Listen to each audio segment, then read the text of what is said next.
Oh my gosh. I'm still eating La Amapola. I can't. I'm addicted to La Amapola. Oh my God, I love it. What a great conversation, you guys. Oh, go. If you did not see the morning show, please go back and hit me a hashtag replay on that because it was so inspiring to see that beautiful story of Felicia Noel, owner of La Amapola.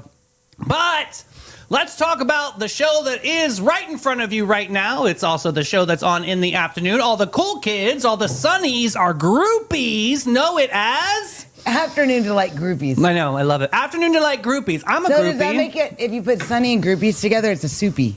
It's the Soupies. That's crazy. All right, we've got all your favorites. All right, let's do it. Segments today. We have a Pop Culture Thunderdome quiz. We got some big hair bands challenging trivia facts today. Let's see if you can make a comeback after your Rush disaster yesterday. You were fine. You did the best you could. Terrible. You did the best you could. Meme it or leave it today. We've got some funny, spicy, dark ones today. Reddit Rundown Report. You might need some If it's about AI, I'm just leaving. You need to get a little you. cozy on this one. You're going to have agita as always. I mean, when Well, does she not get If agitated? it's about AI, I will leave the set. It's not about AI. Okay. It's not. You're so hard on that stupid AI. Got 3 news stories that are not about AI. We do have one that's about cloning. I mean, I was shocked that you sent it, but you did. So we'll be the judge and the jury to let you guys know.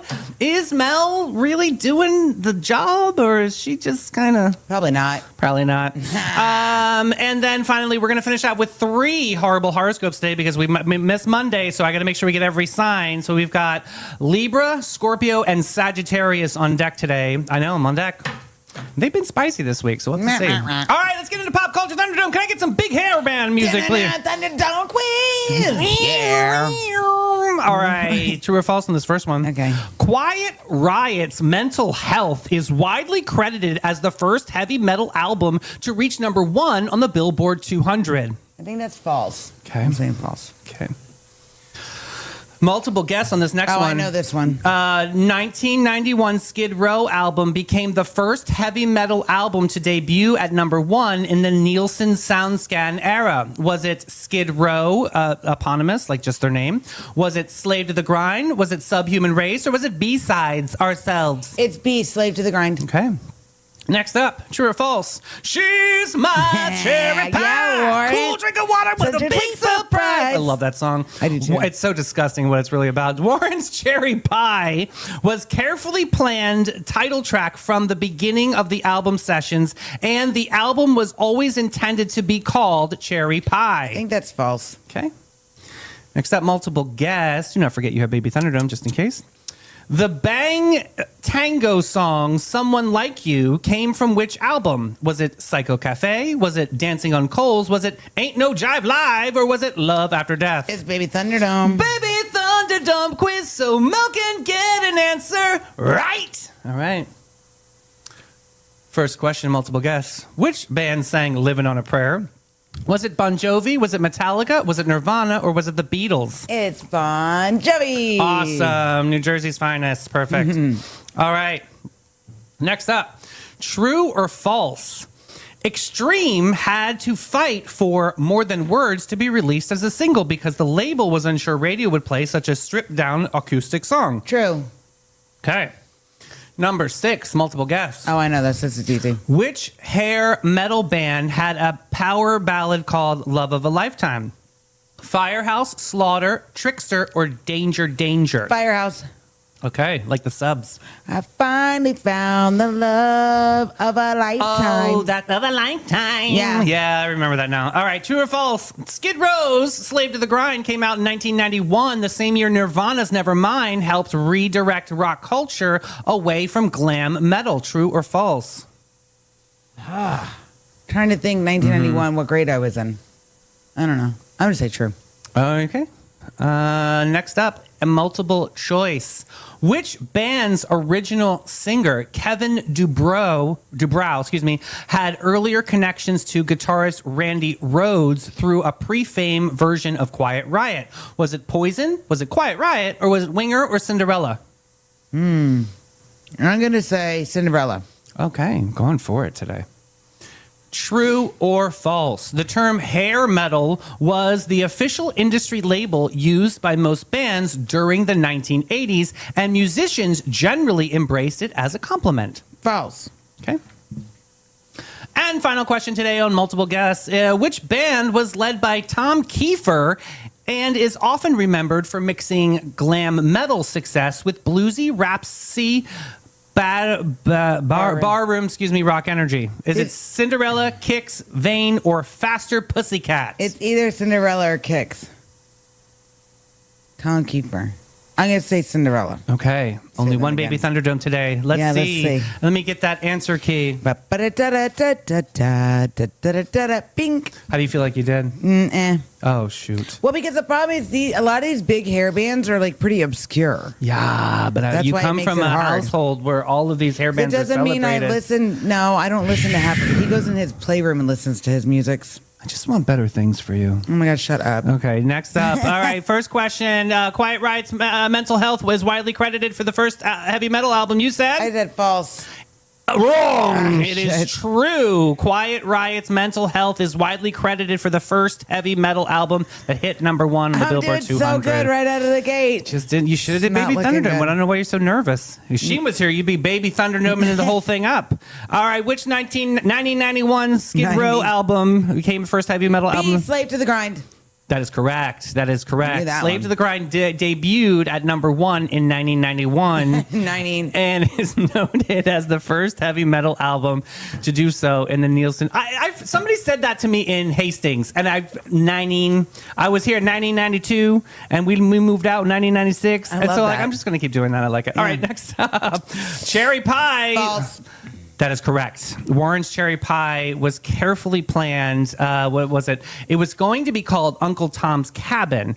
Cherry Pie was a late addition after the label wanted a rock anthem, and Janai Lane reportedly wrote it in about 15 minutes. Uncle Interesting. Tom's Cabin's a really good song, too. That music video is really good. True story. Very true story. Okay, this next one, you said this is the Bang Tango I said song. Baby Thunderdome. Okay, but in a court of law, you would have said D, Life After Death. no. Ain't No Jive. No. Okay, what's the answer? I'm gonna keep guessing, and there's gonna be one left. Go ahead. No, just Give guess. me one more. Dancing on Coals. No. Okay, there. FML. Psycho Cafe. Bang Tango, someone like you appeared on the 1989 album Psycho. I don't know who that is. Alexa, skip. All right, let's skip into this True. next. Okay, good. More Than Words was reportedly hesitant because it did not sound like a big power ballad, Correct. but they were totally wrong. That was I love that song. All right, which metal hand band Firehouse. had a Love of a Lifetime? You are correct. Firehouse is correct. Love of a Lifetime was Firehouse's major romantic power ballad.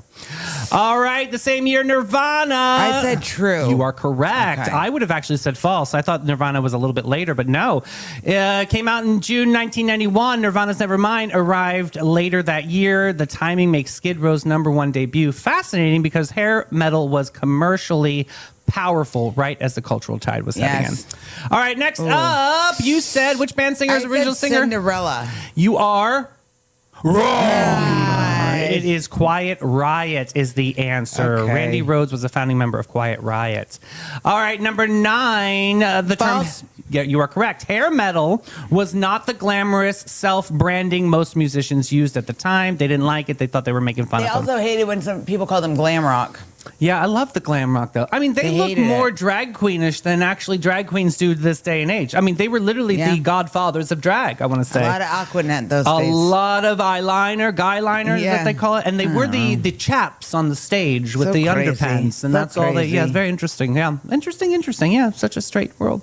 All right, which band member was led by Tommy Kiefer? Was often remembered for mixing glam metal success with bluesy, rapsy, barroom rock energy. Okay, I said Cinderella, but I feel like it's Kicks. Well, you better hold on to Cinderella because that's the right answer. Yay! His raspy voice gave a band a bluesy Whiskey Road. What did you get? I got an 80. Hey, All that's a right. B, and you're good with me, Oh my and God. free to go to Capybara. Yippee! No more rush quizzes, damn it. Looking for your wild side with a gentle twist, Sonnies? Say hello to the Capybara Cafe, Florida's most unforgettable animal experience. Get up close and personal with capybaras, reptiles, and the cutest exotic creatures around, all while learning, laughing, and making a real impact. Every visit supports animal shelters, provides sustainability, and delivers educational magic for the whole fam. So don't just scroll, scurry over to thecapybaracafe.com and book your encounter now. The Capybara Cafe, where curiosity lives and your wild heart gets to roam. All right, let's get into Boat Drinks, meme it or leave it. I just insulted her pretty brutally. All right, next, this first one. Me trying to follow a makeup tutorial. Oh my God, that's true. It never comes out right. Funny story about a makeup tutorial. I got one of those contour kits, you know. Yeah. So I tried to do it with the video, and I took pictures of myself. I took it back to Ulta, and I'm like, I think it's broken. She goes, what do you mean? I said, well, I tried to use it. I opened up the picture I took. She goes, dear God, woman, you look like a warrior princess. Yeah, it was not for you. Hopefully you were allowed to return it.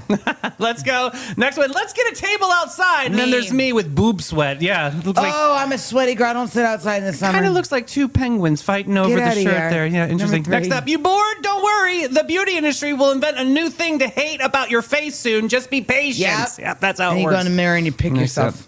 Next up, not dishwasher safe. And then you're like, you'll be okay. Just do your best in there. That's when you take that heat cycle off. Yeah. Exactly. Just let it dry. Next up, this one's for you, Mel. 1 sec, MF. It's the change on the register. Yeah. 1 second, MF. That's true. That is you. Love that. Next up, here's a Reddit report. Condoms don't really guarantee full protection during sex. A friend of mine was wearing one and he got shot by the girl's boyfriend. Oh, shut up. I can't. Next up, scientist, dick bug. Oh, no. Other scientist, no. Scientist, penis beetle. Other scientist, no. Scientist, cockroach. Other scientist, okay, sure. I can't. That's funny. Next up, you know a woman is mad when she starts off her sentence by saying, I just find it funny how, because there's a 99.9% chance she did not find it funny at all. Nope. Right?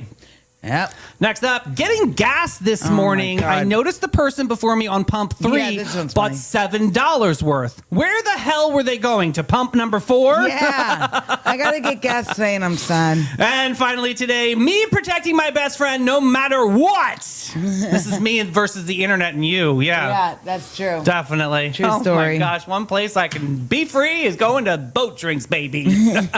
Somewhere between lunch and legend, there's a place where the day slips off its mundane. Helmed by Captain Rob and Captain Whitney, part hosts, part legends, part beautifully orchestrated icons. This isn't just a bar, it's a daytime escape portal for people who refuse to live boring lives. Boat Drinks Bar is the vibe to thrive, to stay alive. You didn't plan to stay all afternoon, but Boat Drinks has never been concerned with your plans. Find your escape in Uptown St. Augustine, 123 San Marco Avenue, where the afternoons arrive fashionably late and leave comfortably transformed. Boat Drinks. Makes a song. Best era of music, 80s, 90s. That's my favorite. It's funny because I just said a word. A little bit late 70s. David turned it into a song. I said, you could tell. You could tell we grew up in the 80s and like 90s era because every word someone says, it makes us sing a song. Well, you might be singing the blues with some camera crews on this Addie's Reddit rundown report, guys. Buckle up, Buttercup.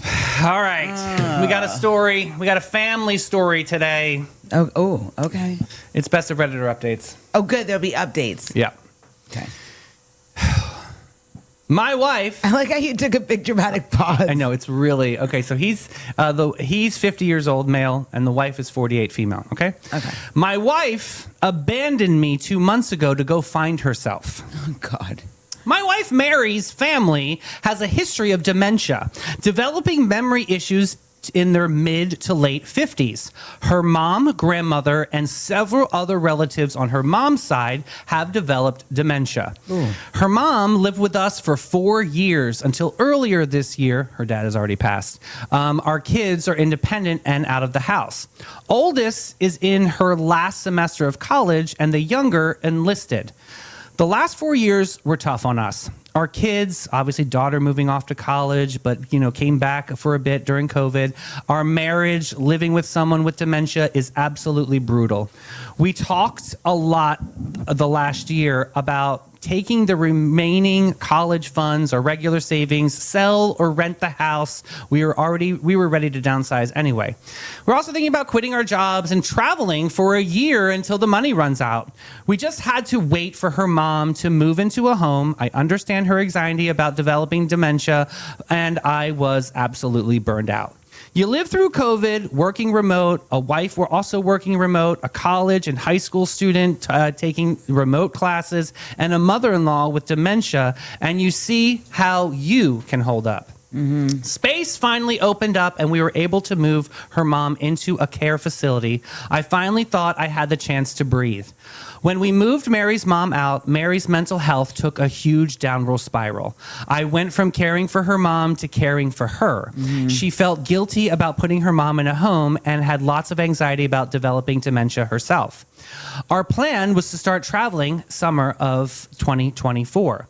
2 months ago, I get home and she's left a note. What? My friends call it Exhibit A. Basically, she was going on our trip without me. She had quit her job, took most of the savings, and wasn't sure when she was going to be coming back.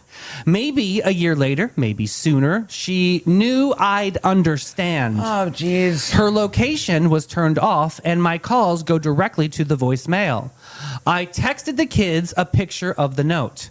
We have our own checking accounts for direct deposits of our paychecks, but we transfer most everything into a joint account to pay the household bills and savings. We both had access to the main savings account. We have a joint credit cards we would use for household expenses. The 2 cars and the mortgage are joint. We both have our own small saving accounts, our own retirement accounts, equally funded, and our own credit cards for gifts and fun things. I closed all joint cards and accounts. I waited a month to see if she'd come back, hopefully before she spent all of our savings. After receiving only 1 text the first month, I went to a lawyer. She basically said there was very little to do right now other than change the beneficiaries of my retirement accounts and life insurance. Yay! My wife gets nothing else if I die alone while she's having our adventures. It was only a month and there was no way to serve her papers. My lawyer advised me to keep paying the mortgage and the cars. The cost of trying to get a judge to approve the sale of joint assets was more than just making the payments. Yeah. I didn't want to ruin my credit by letting one of our cars get repossessed, but I can't sell it because she's on the freaking title. I get random texts and she sporadically posts on the Instagram. Of course, she has comments turned off. I want to block her so bad, but my lawyer advised me that it's better to maintain communication channel that's not through our kids. Her last post was from Hawaii. She put in the comments of how great of a husband I was for letting her take this trip. I'm barely making it, paying 2 cars, a mortgage, household bills, insurance, hoping there are no emergencies because I literally have no savings. And she's out there enjoying our trip. F her. I'm so pissed at her. I helped take care of her mom for 4 years, and while she fell apart after her mom moved into a memory care home, and she returns the favor by literally abandoning me. Yeah. I'll never get to take this trip and have to put off retirement. My only solace is the kids are pissed at her, but they'll probably forgive her eventually. Double F her. I'm no fool. She's hooking up with guys. She looks good. She'll have zero problem getting a man. I texted her and asked if she was sleeping around. A week later, she responded that she wasn't. Sure, eyeball emoji. So I'm drinking alone on a Friday night, and she's somewhere, probably on the beach, enjoying her life. Triple F her. Here's an edit here. My lawyer has given me a bunch of advice and options. It was just way more than I could possibly handle in this post. I could definitely push the issue harder, and I might need to at some point, but all that work is very expensive. Mm-hmm. Finding her, serving her, getting a judge to sign off, that's not cheap. I'm following up soon, and I plan on talking about the savings and my finances until I paid all the bills and realized how little was left. It didn't hit me that I had to worry about money. Okay. Some relevant comments. Thank you for letting her take this trip is basically her saying, when I get through living my single life, I'll be coming back to the comfort and security of my married life. When she returns, I'd say, welcome home. Here are your walking papers. Then Opie says she 100% is under the delusion that she is coming back to a marriage. She had a few communications with our daughter, and she's convinced I'll understand and forgive her. Then another person commented, tell your daughter to pass along the message that you're filing for divorce for abandonment and see if that gets you some traction. I don't generally like the idea of going through kids, but they need to have your back on this. Maybe even tell her that they'll cut her off as well if she keeps on doing this to you and your family. Maybe even start posting about how she's living the good life and letting your friends and family know of what kind of pickle that you're in. Everyone probably assumes you're on board if you're not purposely driving the true narrative here. Opie then says, she only hears what she wants. I asked her to send me an address to serve her the papers. She only told me that we'll work it out when she gets home. The F we will. My daughter tells her all the pain that she's causing, but she just says that she has 5 to 10 years left until she gets dementia. It's impossible to know if that she'll even develop dementia, but shouldn't she spending this time with her family? You have anything to say? Well, I take a sip here. I'm so mad. I cannot stand selfish people. Yeah, totally. I can't. You put your husband in that situation. Right. What kind of person are you? Unbelievable Trash. selfish. This right. is freaking trash. Update. Oh, Lord. I'm feeling much more positive now that the financial situation has become a little bit more manageable. Basically, I'm running up debt that will get paid off when I sell the house. Even with the lawyer fees, I have 6 to 8 more months before I have to go worry about money, assuming that there are no emergencies. My friend's wife gave me some good advice. Don't go from being a hero to a villain in your kids' eyes. How I talk about and treat my wife will determine the future relationship with my kids. I don't give a damn about my wife, but I don't want to make her a sympathetic figure or drive them away from both of us. I followed up with the lawyer. Basically, she said that we're going to have her pay back the savings she took through a reduction in her share of the assets. Any division of assets will include the savings she took. She'll also have to repay the money I spent maintaining the household while she was gone. There is plenty of equity in her share of the house, and her retirement plans cover that.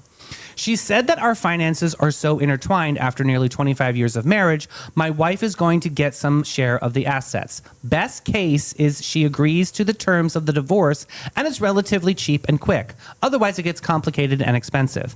She gave me a lot of options about... If she has like 401ks and things like that, if she wanted to do this and gallivant around the land, take the money out of that. Don't take your savings account that you share with your husband. Ripped it from her and her family. You're an asshole. So she gave me a lot of options on how much I can expect to spend, so I decided to just mostly wait. I got a couple of credit cards with promo rates for purchases and transfers, and it gives me some breathing room that I can conserve cash. I'll just pay them off when I sell the house. Now, that my financial situation is less stressful, I'm actually enjoying her being gone. I'm free to do whatever I want, whenever. I don't have to cook or clean or take care of anyone. The house is quiet for the first time I can remember. I loved my wife, but her mental health weighed down on our marriage. Yeah. On balance, it was worth it until now. The first month or so, I expected her to be there whenever I'd get home. When somebody was at the door or if I heard noises, I would always think it was her. I'd check the doorbell cam obsessively, just missing my wife and just hoping that everything could go back. I'm not looking forward to her returning now. It has to happen, but when she comes back, I'll have to deal with her. The divorce, getting the house ready to sell, dividing all of our stuff, finding a new place to live. I'm hoping she'll stay away until after New Year's, but my daughter says she thinks her mom will be home for Christmas, either to stay or visit. My lawyer will have papers ready to serve her. Hopefully, she'll just agree to the terms and continue her travels. Some people had great advice. Renting or selling the house, not really feasible right now since I'd have fixed some stuff. I still have to fix some stuff and get it ready to sell or rent. Since I need a place to live, the amount I net each month, rent, mortgage, rent on a new apartment, storage unit, it's just Wouldn't really make sense. It's not worth it. Not gonna make sense. My kids' rooms are still full of their stuff, and I don't Yeah. want to spend the time and effort to clear them out and put them in storage. Yeah. Getting a HELOC was great advice. I didn't realize I needed both people to get a loan. If I need more money, I can go this way. In the short term, the promo rates on the credit cards were cheaper and easier than getting the HELOC. Serving my wife divorce papers or getting a divorce in absentia. This is something I might need to do eventually, but the cost in lawyer fees goes up exponentially in cases like this. I'm comfortable with just waiting for now. Look at the phone bill to see where she's at and possibly going. I did look at her usage and did notice that she doesn't post on social media until after she leaves a place. Like when she posted about Hawaii, she made a call that day that originated in Los Angeles. She posted about a cruise, and I figured out the dates trying to serve her at the port possibly, but it ended a couple days before she posted. She tried adding international calling to her line, but I blocked it, so she removed her phone from our account. Good. Relevant comments. Oh my gosh, I'm infuriated on your behalf. The audacity of my husband is so great for letting me take this trip. The petty in me hopes she'll be home for Thanksgiving because I want her world to explode. Opie says, she told her family that she will not be home for Thanksgiving. Nobody told her my daughter and I are spending Thanksgiving with her family, though, so she can see the posts of us having a good time without her. Next up, please change the locks on the house so she can't just waltz back in the day with that, I was one about day. to say that. I'm so angry for you. I've been married for 23 years, and if my husband did this to me, God help anyone between me and him. Opie says, she left her keys. I changed the code on the security system, the passphrase, and the password. I also found a new hiding space for the emergency key in the backyard. So she's going to blow through all the money and then assumes you'll take her back and care for her when dementia hits her. And then Opie says, that seems to be her plan, but it is not mine. Good for him. Next update. You ready? I hope she comes home. I hope he pushes her down the stairs. All right. So we're going to go here. We're in like the Christmas timey period. We're in Okay. December 4th. Okay. Nothing much has changed. Went to the in-laws with my daughter for Thanksgiving. It went well. Everyone was nice and tried to apologize for their daughter, sister, cousin's niece. I told them... I give him credit for still going to her family's dinner. I do too. I think that was brave. Well, that's a good guy. I told them that it's not their responsibility. I just Right. appreciated them taking us in. It meant a lot to my daughter to be there. So now we're fast forward to December 20th. Got a text from the wife that she'll be in town for Christmas. Lawyer said the papers are ready so she can be served. It's like thank you for coming into town. yeah, it's like an early Christmas gift, right? I posted this to my profile in case my update gets deleted. My wife texted me in the middle of December and said that she'd be home for Christmas. I told her that our daughter and I would be at my brother's. She obviously wasn't welcome. I'd leave her car in the driveway and the fob in the backyard. She wasn't allowed in the house unless I was there. She didn't have keys to get in. She spent Christmas with her sister. When we got back, I met with her. I decided not to be overly confrontational because I don't want to give her the satisfaction of thinking I cared enough to be mad. Right. She was taken aback by that, especially how detached I was. I could tell her I could tell it bothered her that I didn't show her much emotion, not even anger. I just wanted her to agree to a divorce. This is the summary of several different meetings, both with and without our daughter.